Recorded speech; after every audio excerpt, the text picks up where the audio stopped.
CM Revanth Reddy పౌర సరఫరాల శాఖ మంత్రి ఉత్తమ్ కుమార్ రెడ్డి కలిసి ధాన్యం టెండర్లలో వేల కోట్లు దోచుకున్నారని బీఆర్ఎస్ మాజీ ఎమ్మెల్యే పెద్ది సుదర్శన్ రెడ్డి పేర్కొన్నారు. ఈ డబ్బు మొత్తం రేవంత్ రెడ్డి కక్కాల్సిందే అని సుదర్శన్ రెడ్డి అన్నారు.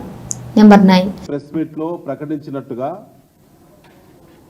ప్యాడీ టెండర్ల కుంభకోణం జరుగుతున్నది. టెండర్ల రూపంలోనే ఈ రాష్ట్ర ముఖ్యమంత్రి రేవంత్ రెడ్డి, సివిల్ సప్లైస్ మంత్రి ఉత్తమ్ కుమార్ రెడ్డి యొక్క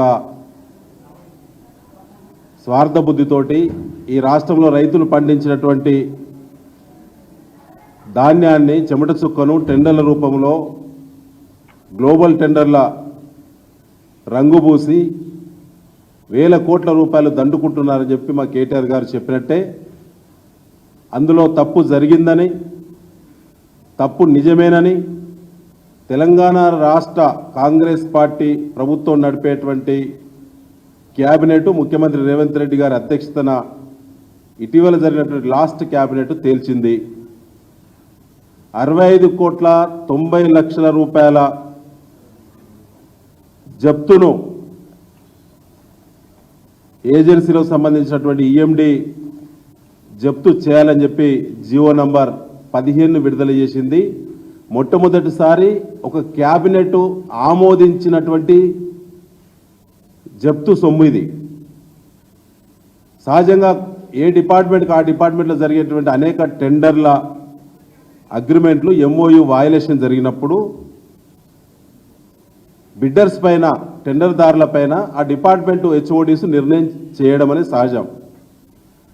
కానీ వాళ్ళ ధాన్యం టెండర్ల కుంభకోణానికి సంబంధించి ఎవరైతే బిడ్డర్స్ ఉన్నారో వారిపైన డిపార్ట్మెంటే చర్య ఎందుకు చేపట్టలేదు? డిపార్ట్మెంట్ చెందినటువంటి మంత్రి ఉత్తమ్ కుమార్ రెడ్డి గారు, కమిషనర్ డిఎస్ చౌహాన్ గారు, ఆయన ఐపీఎస్ అధికారి, సీనియర్ అధికారి, మీరు ఎందుకు చర్యలు చేపట్టకుండా ఆ ఫైలు కేబినెట్కు ఎందుకు వెళ్ళిందో సమాధానం చెప్పాలి. ఒక కేబినెట్ ధాన్యం టెండర్ల సమస్య పైన కేబినెట్ చర్చించి ఆ టెండర్దారులు చేసేటువంటి అనేక చట్ట వ్యతిరేక లేదా అగ్రిమెంటును ఉల్లంఘించినటువంటి కారణాలకు గాను 65,90,00,000 రూపాయలు జప్తు చేయాలని క్యాబినెట్ తీర్మానించాల్సినటువంటి అవసరము ఏమొచ్చిందో ముఖ్యమంత్రి రేవంత్ రెడ్డి, ఉత్తమ్ కుమార్ రెడ్డిలు సమాధానం చెప్పాలి ఈ రాష్ట్ర ప్రజలకు అని చెప్పి బీఆర్ఎస్ డిమాండ్ చేస్తూ ఉన్నది. అందులో దొంగతనము, డొల్లతనము, మీ పార్టీ 100 కోట్ల రూపాయలు మీ ద్వారా మీరు వసూలు చేసి, టెండర్ల ఎవరైతే అగ్రిమెంట్ ఉన్నారో వాళ్ళ ద్వారా మీరు వసూలు చేసి ఆ సొమ్మును మొత్తం కూడా మీరు పంచక తిన్నారు. కాబట్టే ఢిల్లీ అధిష్టానం దగ్గర దాకా ఇందులో వాటాలు ఉన్నాయి. కాబట్టే ఢిల్లీ పెద్దల ఒత్తిడి మేరకే క్యాబినెట్కు ఆ ఫైల్ పోవాల్సి వచ్చింది. ఇది నిజము. ఇవాళ 385 కోట్ల రూపాయల ఈఎండి, అది సెక్యూరిటీ డిపాజిట్ కూడా అంటారు. 385 కోట్ల రూపాయల ఈఎండి మీ వద్ద ఉన్నప్పుడు బిడ్డర్స్ నుంచి కేవలం 65,90,00,000 రూపాయలు మాత్రమే ఏ విధంగా జప్తు చేస్తారో సమాధానం చెప్పాలి. సహజంగా ప్రభుత్వం మధ్యలో, బిడ్డర్స్ మధ్యలో ఎక్కడైనా ఎంఓయు ఉన్నప్పుడు, వర్క్ కంప్లీట్ కానప్పుడు, ఎంఓయు వయలేషన్ జరిగినప్పుడు, అవినీతి జరిగినప్పుడు, సకాలంలో పని చేయనప్పుడు, నిబంధనలు ఉల్లంఘించినప్పుడు, క్వాలిటీ మెయింటైన్ చేయలేని సందర్భం వచ్చినప్పుడు ఈఎండి ఎంతైతే చెల్లిస్తారో సంపూర్ణంగా జప్తు చేసేటువంటి అధికారం ప్రభుత్వానికి ఉన్నది. గతంలో ఉమ్మడి ఆంధ్రప్రదేశ్ ఉన్నప్పుడు కానీ, ఇవాళ తెలంగాణ రాష్ట్రం వచ్చిన తర్వాత కానీ ఈ ఒక్క డిపార్ట్మెంటే కాదు, అనేక డిపార్ట్మెంట్లో అనేక సార్లు ఎన్నో టెండర్లు జరుగుతాయి రోజు కోకొల్లలుగా. ఎక్కడైనా వయలేషన్ జరిగినప్పుడు ఈఎండి ఫోర్ఫిట్ అంటారు, ఈఎండిని జప్తు చేయాలంటారు. కట్టిన ఈఎండి మొత్తం జప్తు చేయకుండా 385 కోట్లు కేవలం ఇలా దాదాపుగా 66 కోట్లకే జప్తు చేయడానికి కేబినెట్ ఆమోదించాల్సిన అవసరం ఏమొచ్చిందంటే మిగతా 320 కోట్ల రూపాయలు ఈఎండి జప్తు కాకుండా ఆ బిడ్డర్స్కు లబ్ధి చేకూర్చడానికి క్యాబినెట్ మొత్తం కూడా ముఖ్యమంత్రితో సహా ఈ అవినీతిలో మీరు వాటాదారులు. కాబట్టి ఆ సొమ్మును గతంలో పార్లమెంట్ ఎన్నికల ముందే టెండర్ల రూపంలో ఆ డబ్బులను ఆ సొమ్మును కాంగ్రెస్ పార్టీ తిన్నది కాబట్టే ఇవాళ లబ్ధి చేకూరుస్తున్నారు.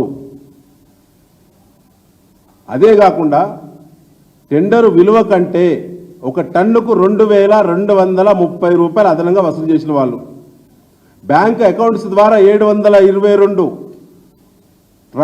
ట్రాన్సాక్షన్స్ జరిగినాయి ఈ రాష్ట్రంలో బిడ్డర్స్ ద్వారా మిల్లర్స్ మధ్యలో.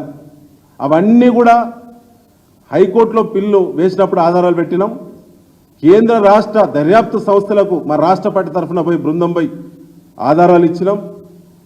ఏమి దాపరికం లేదు, వారు కొత్తగా ఎంక్వైరీ చేయాల్సిన అవసరం కూడా లేదు. ప్రభుత్వం అన్ని ఆధారాలు బీఆర్ఎస్ పార్టీ సేకరించింది. ఇప్పటి వరకు కాంగ్రెస్ పార్టీ రోషం ఉన్నోడు రేషం ఉన్నోడు ఈ రాష్ట్రంలో ఒక్కడంటే ఒక్కడు కూడా మాట్లాడటం లేదు. క్యాబినెట్ మొత్తం చర్చించాల్సినటువంటి ప్రాధాన్యత గల అంశము ఈ ధాన్యం టెండర్ల కుంభకోణం అంశం. ఐటమ్ ఆ సీరియల్ నెంబర్లో చేర్చిన ఆ ప్రాధాన్యత చూస్తే మరి ఎందుకు బహిరంగంగా బయటకు వచ్చి మాట్లాడతలేరు? క్యాబినెట్ యొక్క వివరాలను బయటికి చెప్పినప్పుడు సంబంధిత మంత్రులు ఎందుకు ఆ ధాన్యం టెండర్ల కుంభకోణానికి సంబంధించి 66 కోట్ల రూపాయలే జప్తు చేయాల్సిన అవసరం వచ్చిందని చెప్పి ఎందుకు చెప్పలేకపోతున్నారు?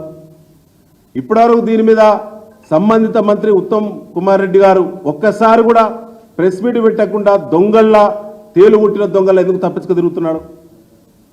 రోజు టీవీల్లో పత్రికలో అవపడేటువంటి వీళ్ళందరూ కూడా ఎందుకు ఈ ధాన్యం కుంభకోణం మీద ఎందుకు మాట్లాడతలేరు?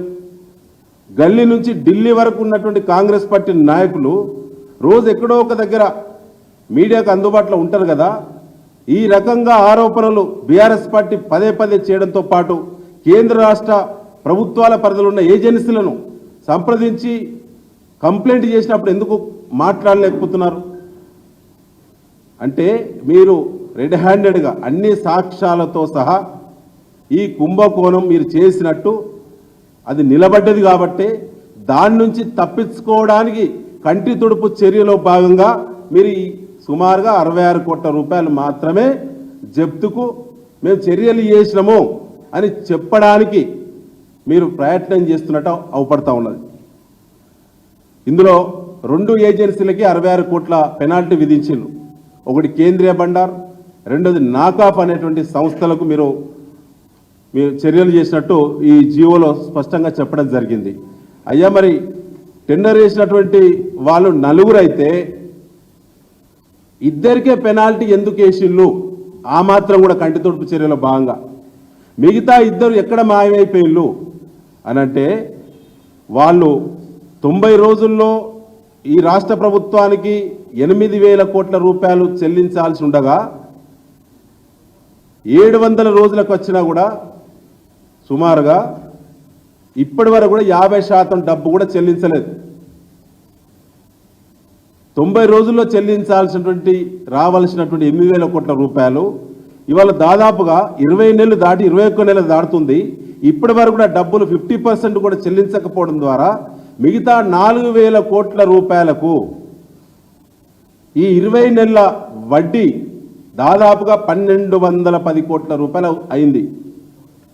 1,210 కోట్ల రూపాయలు ఇవాళ రాష్ట్ర ప్రభుత్వానికి లాస్ వస్తున్నది, రైతులకు లాస్ వస్తున్నది.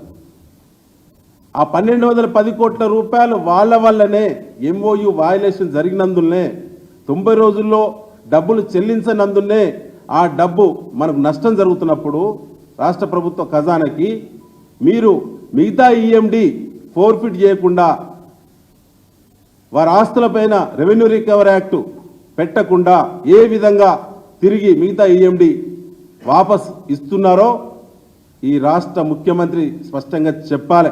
ఎందుకంటే రాష్ట్ర ముఖ్యమంత్రి అధ్యక్షతన జరిగినటువంటి కేబినెట్లో ఈ ధాన్యం టెండర్ల కుంభకోణం మీద దాదాపు 1.5 గంటల సేపు చర్చ జరిగింది.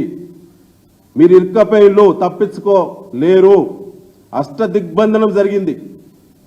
ఒక ఇంచు వెంట్రుక మందం కూడా ఇందులోకి వెళ్ళి ఎస్కేప్ అయ్యే అవకాశం కాంగ్రెస్ పార్టీ ప్రభుత్వానికి లేదు.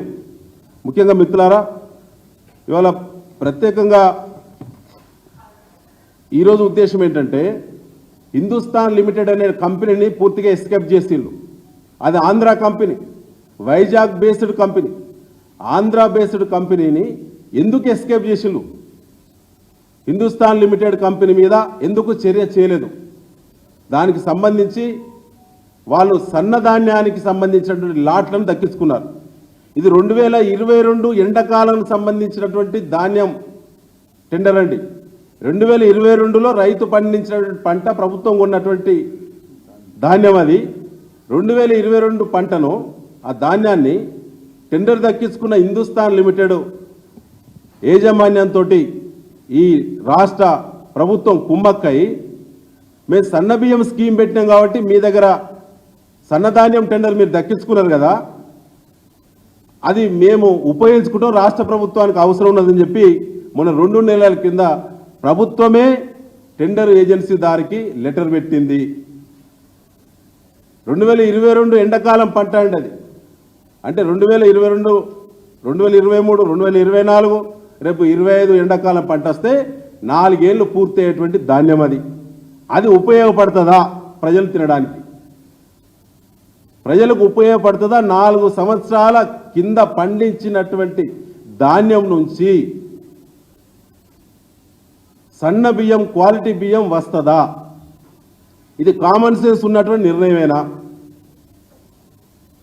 ఈ బుద్ధిలేని నిర్ణయాలు అధికాపక్షన మొదలుకే పీకుతుంది అన్నట్టున్నది ఇలా కాంగ్రెస్ పార్టీ ప్రభుత్వ నిర్ణయాలు. ఇవాళ గడిచిన వానాకాలం అండి, గడిచిన వానాకాలం మన దగ్గర 25 లక్షల మెట్రిక్ టన్నుల సన్నధాన్యం ఇదే ప్రభుత్వం కొన్నది. గడిచిన ఎండాకాలం 19,50,000 మెట్రిక్ టన్నుల సన్నధాన్యం ఇదే ప్రభుత్వం కొన్నది. మొత్తం 44.5 లక్షల మెట్రిక్ టన్నుల సన్నధాన్యం ఈ రాష్ట్రంలో నిల్వ ఉన్నది. తాజా సంవత్సరం కింద ఉన్నటువంటి సన్నధాన్యం 44.5 లక్షల ధాన్యం నిల్వ ఉన్నప్పుడు 4 ఏళ్ల కింద టెండర్ రూపంలో టెండర్దారు దక్కించుకున్న సన్నధాన్యం ఈ ప్రభుత్వం ఎందుకు కోరిందో, అందులో మతలబేందో ఈ రాష్ట్ర ప్రజలు అర్థం చేసుకోవాలని చెప్పి నేను విజ్ఞప్తి చేస్తా ఉన్నాను. ఆ రకంగా టెండర్దారు కాన్సెప్ట్ ఇవ్వగానే తను రిలీవ్ చేసిళ్ళు, తన ఈఎండి తనకు వాపస్ ఇచ్చి ఇంటికి పంపించిళ్ళు.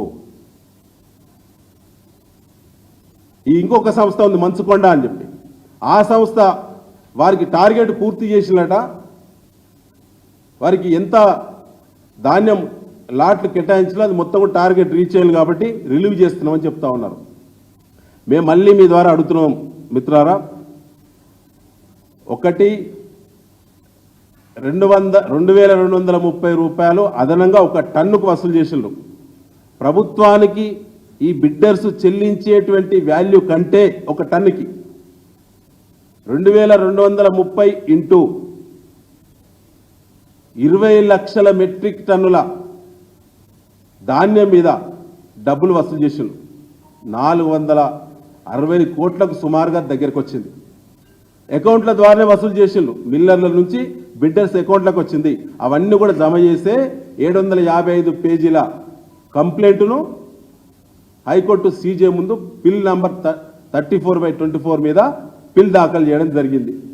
అటు కోర్టు 20 మాసాలుగా ఎదురు చూస్తుంది, నోటీసులు సర్వ్ చేసి కౌంటర్ దాఖలు చేయడం లేదు. అసెంబ్లీలో మా కేటీఆర్ గారు, హరీష్ రావు గారు అనేక సార్లు ప్రశ్నలు సంధించిళ్ళు, క్వశ్చన్ ఇచ్చిన అఫీషియల్గా అసెంబ్లీకి. క్వశ్చన్ అసలే అప్లోడ్ రావట్లేదు సీరియల్లో. ఇన్ఫర్మేషన్ యాక్ట్ కింద కమిషనర్ సివిల్ సప్లైను మేము అనేక సార్లు లెటర్ పెట్టి 5 సార్లు ఇన్ఫర్మేషన్ యాక్ట్ పెట్టినా ఆన్సర్ చేయటం లేదు. కోర్టుకో కౌంటర్ చేయట్లేదు, 18 వాయిదాలు తీసుకొని తప్పించుకుంటున్నారు. అసెంబ్లీలో క్వశ్చన్ ఇస్తే క్వశ్చన్ అప్లోడ్ కావట్లేదు.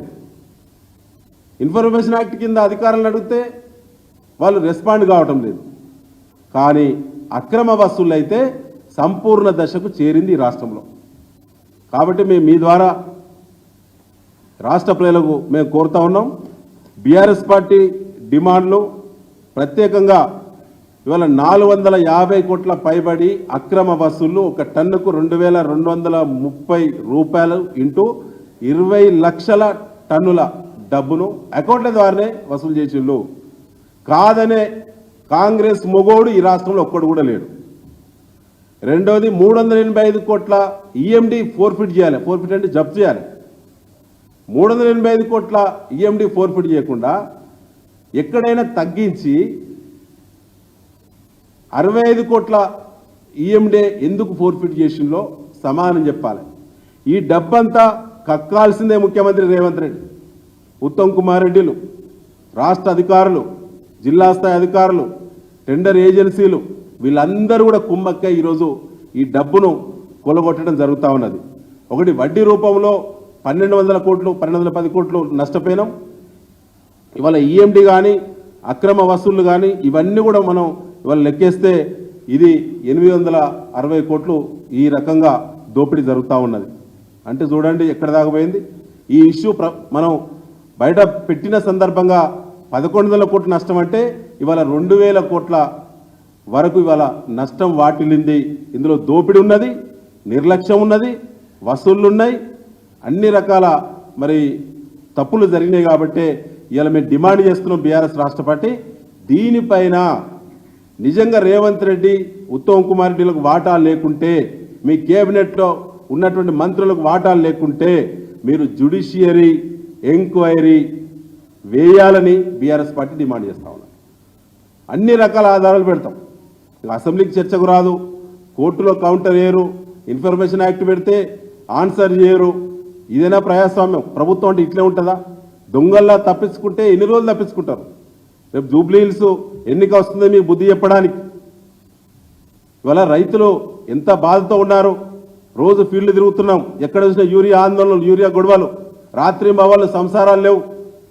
చిన్న పిల్లలను, చంటి పిల్లలను, పాలిచ్చే పిల్లలను ఎత్తుకొని తల్లులందరూ కూడా లైన్లో నిలబడేటువంటి దుస్థితికి తెచ్చిండు రేవంత్ రెడ్డి ప్రభుత్వము. ఇవాళ చాలామంది యాక్సిడెంట్లో చనిపోతున్నారు, ఆత్మహత్యలు చేసుకుంటున్నారు యూరియా కొరత వల్ల.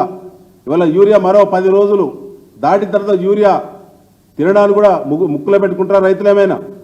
ఉపయోగపడదు పంటలకి. ఇప్పటికే పత్తి కానీ, వరి పంట కానీ, అదేవిధంగా మొక్కజొన్న కానీ ఎర్రబారిపోతున్నాయి.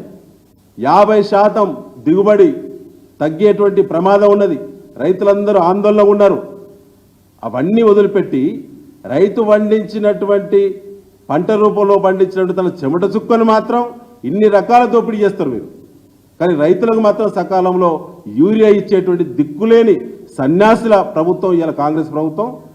ఇప్పటికైనా దీన్ని ప్రజల వద్దకు తీసుకెళ్తాం. దీని మీద సంబంధిత అధికారులు ఎవరెవరైతే ఉన్నారో వాళ్ళందరూ కూడా సస్పెండ్ చేయాలని, ముఖ్యంగా జ్యుడిషియరీ ఎంక్వైరీ డిమాండ్ చేస్తూ ఉన్నాం. చిత్తశుద్ధి ఉంటే జ్యుడిషియరీ ఎంక్వైరీ చేయాలి. ఆధారాలు ఉన్నటువంటి వాళ్ళు వచ్చి ఆధారాలు ఇస్తారు. ఇంకా అనేక ఇదే పని మీద కాంగ్రెస్ పార్టీ మంత్రులు మొత్తం కూడా ఎవరి డిపార్ట్మెంట్లో ఏది దొరికితే అదే దండుకోవాలి, ఏది దొరికితే అదే రోజు ఎత్తేయాలి అనేటువంటి పద్ధతిలో చాలా దోపిడీ జరుగుతుంది ఈ రాష్ట్రంలో. కాబట్టి ప్రజలందరూ కూడా అర్థం చేసుకోవాలని చెప్పి మేము కోరుతున్నాం. Thank you.